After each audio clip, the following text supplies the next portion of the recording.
Hi, my name's Ruth, and I'm here today talking with Mayor Walter Sendzik about things that are coming up at the City Council.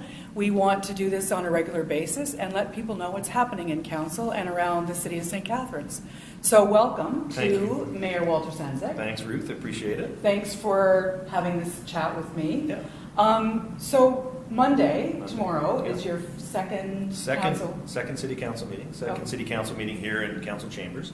And tomorrow there is an item on the schedule that we'll be talking about that I want to share with the public. Okay, let us know what that's about. So we have an opportunity. There's a vacant seat that has been created by Caslin becoming the chair of the region. Right. And so St. Catharines, the regional seat, is vacant, and regional council has asked City Council for direction on how to fill that seat. And that's part of the protocol that goes forward with filling a vacancy.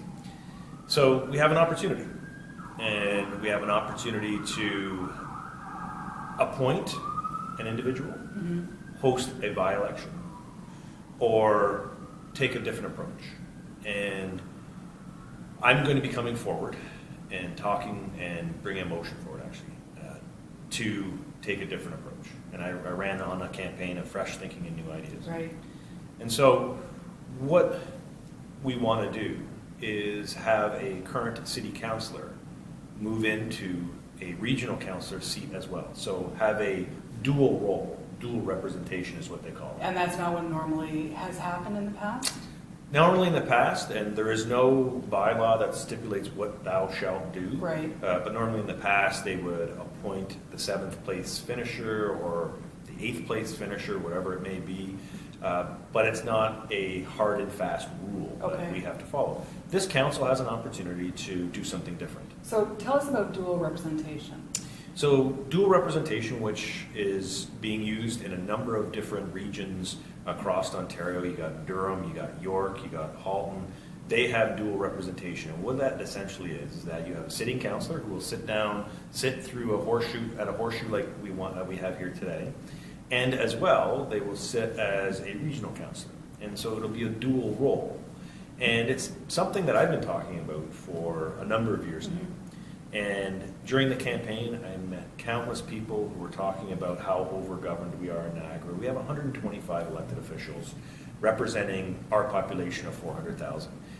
Statistically speaking, we're one of the most overgoverned communities in Canada. Wow. And so, I've been talking about the dual representation. I've been talking about governance reform and what it could look like. But what this opportunity presents to this city council is an opportunity to request the region and the province to allow us to pilot this concept, to have a pilot project that allows us to pilot the dual representation.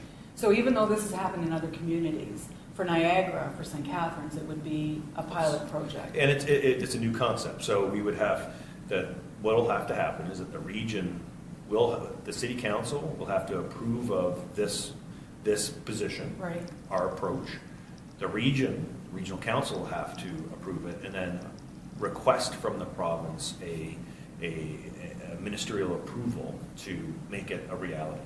So it's something that I think gives the people of St. Catharines an opportunity to learn more about what dual representation really means, how it works in real time, so that come 2018, if as a community we decide that dual representation is the road in which we want to go down so we can be competitive like other jurisdictions in the GTA that have already adopted that model, we'll know what it means. The people of St. Catharines will have a physical example of what it means. And I think that's an important step that we should do as a council to show our community what does dual representation mean and how does it work in real time.